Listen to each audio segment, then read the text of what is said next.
Webley MK VI. When you see this revolver in Peaky Blinders, you know trouble's brewing. Thomas Shelby draws it first in Season 1, Episode 3, but Grace, Polly, and John all get their hands on one eventually. The British Army trusted this piece through World War I, and for good reason. That .455 Webley cartridge hits like a freight train at 190 meters per second. The 6-inch barrel gives you 46 meters of effective range, which covers most Birmingham alleyways where the Shelbys conduct business. At 1.1 kilograms and 286 millimeters long, it carries authority in your hand. Watch Episode 5 when Grace proves she's more than just a barmaid. She handles that MK VI like she was born with it. The top break design means you can reload those 6 rounds fast, dumping spent casings and sliding fresh ones in seconds. Webley and Scott launched this model in 1915 specifically for trench warfare, where reliability meant survival. Original pieces run $1,000 to $1,078 on the antique market these days, though replicas start at £39 if you just want the look. The exposed hammer and chunky frame announce your intentions before you even raise it.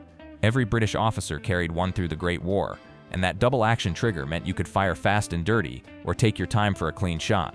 The nitrocellulose powder gave it consistent performance in mud, rain, or Birmingham fog. Colt M1911. This semi-automatic pistol is a force to be reckoned with, and in Peaky Blinders, it's a go-to for those intense make-or-break moments. John Browning designed this beast in 1911, and the US Army immediately adopted it because nothing else could match its stopping power. The .45 ACP round weighs 230 grains and travels at 830 feet per second, slow compared to modern rounds, but when something that heavy hits you, speed becomes irrelevant. You get 7 rounds standard, though some characters pack extended 12-round magazines when they expect serious trouble. At 2.4 pounds and 8.5 inches total with a 5-inch barrel, it sits heavy in the holster but points naturally when drawn. The single-action trigger requires you to cock that hammer first, which adds tension to every Birmingham standoff. Within 164 feet, which covers any pub or warehouse in the show, accuracy stays tight. Both World Wars prove this pistol's worth in the worst conditions imaginable. The short recoil system keeps cycling smooth even when dirty, and that manual safety gives you absolute control, crucial when you're plotting moves like Thomas Shelby. Modern reproductions start at $837, while mint-condition antiques from the actual 1920s can hit $9,500.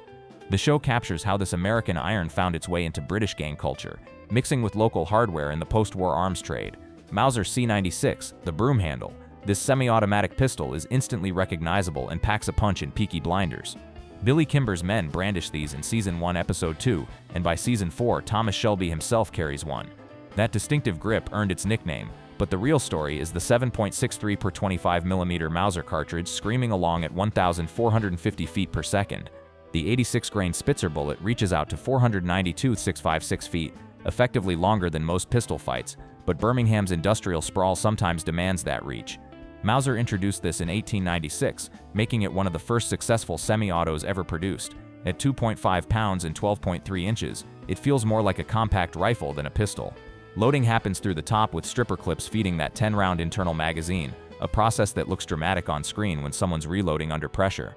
The wooden holster doubles as a shoulder stock, converting this pistol into a makeshift carbine, versatile thinking that appeals to criminals who never know what kind of fight they'll face. From the Boer War to the Russian Revolution, these weapons armed fighters worldwide, and surplus models flooded the black market after World War I. Collectors today pay $2,000 minimum, with rare variants climbing much higher. The adjustable rear sight and blowback action ensure reliability, whether you're in a warehouse raid or defending territory. Kimber's crew, carrying these signals, they mean business. Exotic hardware costs money and connections. Lewis Gun. This light machine gun is a beast in Peaky Blinders, bringing raw firepower to the Shelby gang's boldest moves. Freddie and Curly break this out during Season 1's raids, and suddenly everyone understands the gang means business. Isaac Newton Lewis designed it for World War I, where that distinctive pan magazine became an icon of trench warfare. At 28.7 pounds and 50.5 inches long, you need serious muscle to wield it, but the payoff is 500-600 rounds per minute of sustained fire. Those pan magazines hold either 47 or 97 rounds, rotating on top like a deadly dinner plate. The forced air cooling system, with that aluminum shroud drawing air over the barrel, keeps it firing when other guns would melt. Post-war surplus flooded Birmingham's black market, putting military firepower in criminal hands. The bipod lets you set up defensive positions, though the Shelbys often fire from vehicles or improvised mounts. Today's collectors pay $10,000 or more for functional examples, as most were destroyed or deactivated. The British Army loved this gun because it worked in mud, sand, and freezing rain reliability that translates perfectly to Birmingham's grimy streets. Lee-Enfield No. 1 MK III. This bolt-action rifle is a cornerstone of British military history and a standout in Peaky Blinders. John Shelby and Jeremiah Jesus shoulder these in Season 1, Episode 6, bringing military precision to street warfare. The British Army adopted this in 1907, and it served through the meat grinder of World War I, where speed mattered as much as accuracy. That smooth bolt action lets trained shooters fire 20-30 aimed rounds per minute, faster than most semi-autos of the era. The .303 British round matches the Lewis gun's ammunition, simplifying logistics for the Shelbys. At 2,441 feet per second and effective to 1,650 feet, it delivers precise shots across Birmingham's longest sightlines. The 10-round box magazine loads with stripper clips, keeping you in the fight longer than most bolt actions. Weighing 8.7 pounds across 44.6 inches, with that distinctive nose cap and wooden furniture, it screams British Empire. The rear-locking bolt design and relatively short barrel create that legendary cycling speed. Soldiers called it the soldier's friend because it never let them down, whether in Flanders mud or Gallipoli sand. Good condition examples fetch $700 today, depending on markings and provenance. John and Jeremiah using these shows their military training. They handle them like extensions of their bodies, not just tools. Luger P08. This semi-automatic pistol is a stylish killer in Peaky Blinders, and its sleek design screams precision. Freddie Thorne packs one in Season 1, Episode 3, while the Italians bring them to Birmingham in Season 4, Episode 3. Deutsche Waffen- und Munitionsfabriken perfected this design by 1908, creating what many consider the most elegant pistol ever made. The 9x19mm Parabellum, literally prepare for war, sends 123-grain bullet at just 1.922 pounds and 8.75 inches. It disappears under a coat but delivers when drawn. 8 rounds feed from that distinctive angled magazine, and the toggle lock action cycles with mechanical precision that's almost hypnotic to watch. Within 164 feet, which covers most of Birmingham's cramped streets, it shoots where you point it. German officers carried these through World War I, and post-war they scattered across Europe's underworld. The ergonomic grip angle copied by countless modern designs points naturally, while that crisp trigger breaks like glass. Freddie's revolutionary connections explain his access to German hardware, while the Italians bringing them shows international crime networks at work. Current market prices run $2,000 with matching numbers and unit markings driving value higher. The polished finish and precision engineering make it almost jewelry that kills. Thompson M1911. The Tommy gun is the ultimate symbol of 1920s gangland firepower in Peaky Blinders. When the Shelbys break out the Thompson in later seasons, everyone knows the stakes just escalated. John T. Thompson designed this for World War I trenches, but by 1921 it found its true calling in gangster hands. The .45 ACP cartridge matches the M1911's stopping power but at 600-725 rounds per minute.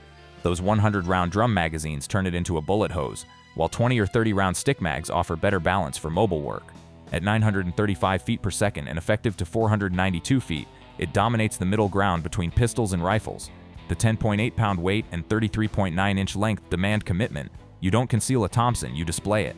The Cut's compensator tames muzzle climb during full auto bursts, keeping rounds on target instead of painting the ceiling. That distinctive finned barrel and drum magazine became synonymous with Prohibition violence, from Chicago to Birmingham. Original 1921 models fetch $30,000 plus at auction now, compared to their $200 launch price, about $3,500 adjusted. The polished wood furniture and blued steel finish add class to raw firepower. When Peaky Blinders needs to show the gang's evolution from razors to machine guns, the Thompson delivers that message loud and clear. Webley RIC. This revolver is a compact powerhouse that fits Arthur Shelby's volatile edge in Peaky Blinders. Arthur pulls this piece in Season 4, Episode 1, and it suits his quick-trigger temperament perfectly. The Royal Irish Constabulary model dates to 1868, when Webley and Scott built it for colonial police who needed stopping power in a concealable package. The .442 Webley throws 220 grain lead bullets at 656 feet per second, not fast, but heavy enough to end arguments. 6 rounds sit in that cylinder, ready for Arthur's explosive confrontations. At 2.2 pounds and 7.9-9.1 inches depending on barrel length, it rides hidden until needed. The break-action design dumps empties and accepts fresh rounds faster than gate-loading revolvers, crucial when Arthur's temper puts him in sudden firefights. The double-action trigger lets you fire fast by just pulling through, or cock the hammer for a lighter, more precise single-action shot. Colonial forces loved these because they worked in jungle humidity or desert dust without fail. Post-war Birmingham's black market had plenty of surplus RICs from returning soldiers and colonial administrators. Today's collectors pay $800 a live $2 for good examples, especially with period markings. The stubby barrel and solid frame match Arthur's blunt approach to problem-solving: direct, violent, and effective within 66 to 131 feet. FN Model 1900 1x10. This sleek semi-automatic pistol is a subtle but deadly choice in Peaky Blinders. Billy Kimber carries one in Season 1's opening episodes, while Inspector Byrne keeps one hidden in Episode 5. John Browning designed this for Fabrique Nationale in Belgium, creating one of the first truly pocketable semi-autos that actually worked reliably. At just 1.38 pounds and 6.77 inches, it vanishes in a coat pocket, perfect for surprise draws in crowded pubs. 32 ACP round won't punch through walls, but at 1,000 feet per second with 71-grain bullets, it gets the job done within 98 to 164 feet. 7 rounds stack in that slim magazine, and the blowback action cycles them smoothly. The striker-fired mechanism eliminates the hammer, creating that sleek profile that slips out of pockets without snagging. By the 1920s, everyone from European police to aristocrats carried these. The 1900 pioneered the design, while the 1910 refinement added a grip safety and improved ergonomics. Kimber's choice shows his flash-imported Belgian steel costs more than local revolvers. Meanwhile, Byrne carrying one reveals the thin line between law and crime in Peaky Blinders Birmingham. Good examples run $500–900 today, affordable for a piece of firearms history that helped define concealed carry. Remington 1858. This cap-and-ball revolver is a nod to the Wild West in the gritty world of Peaky Blinders. Bonnie Gold brings this antique to Season 4, Episode 2, and its presence raises eyebrows in 1920s Birmingham.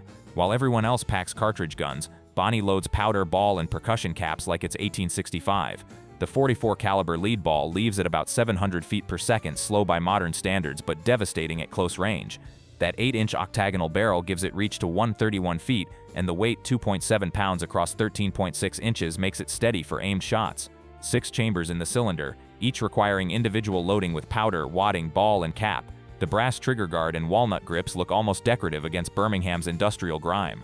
During America's Civil War, these revolvers armed cavalry on both sides. The solid frame design made them tougher than Colt's open-top revolvers, and some soldiers carried multiple loaded cylinders for faster reloading. Bonnie using this relic could mean several things: family heirloom, all he could afford, or deliberate intimidation through old-school style. Original antiques are rare and expensive, but replicas cost $300–500, popular with collectors and reenactors. The single-action mechanism demands deliberate shooting of the hammer, aim, squeeze, adding drama to every shot. Side-by-side 12-gauge shotguns, these classic scatterguns bring raw close-quarters power to Peaky Blinders. Henchmen throughout the series shoulder these twin-barrel bruisers when subtlety goes out the window. The beauty lies in simplicity. 2 barrels, 2 triggers, 2 chances to end a conversation before reloading. With 000 buckshot, you're launching 8–9 pellets per trigger pull, each one potentially lethal within 115 to 64 feet. Slugs extend that range considerably, turning a scattergun into a primitive rifle. Most weigh 6.68 pounds and stretch about 43.3 inches with typical 28 to 30-inch barrels. The break action opens with a lever, ejecting spent shells and accepting fresh ones in seconds. Muzzle velocity varies by load, but expect around 1,200 to 500 feet per second with standard shells. Post-World War I Britain had thousands of these floating around, from fancy estate guns to basic farm tools. The Shelby's enemies often carry them because they're cheap, legal to own, and devastating in ambushes. Double triggers mean you can select which barrel fires, saving that second shot for insurance, or firing both for maximum violence. Those wide muzzles pointed your way mean business, and the wooden stocks add weight for managing recoil. Basic models start at $300 used, while fine English doubles can hit $2,000. In Birmingham's tight streets and warehouses, these shotguns rule supreme.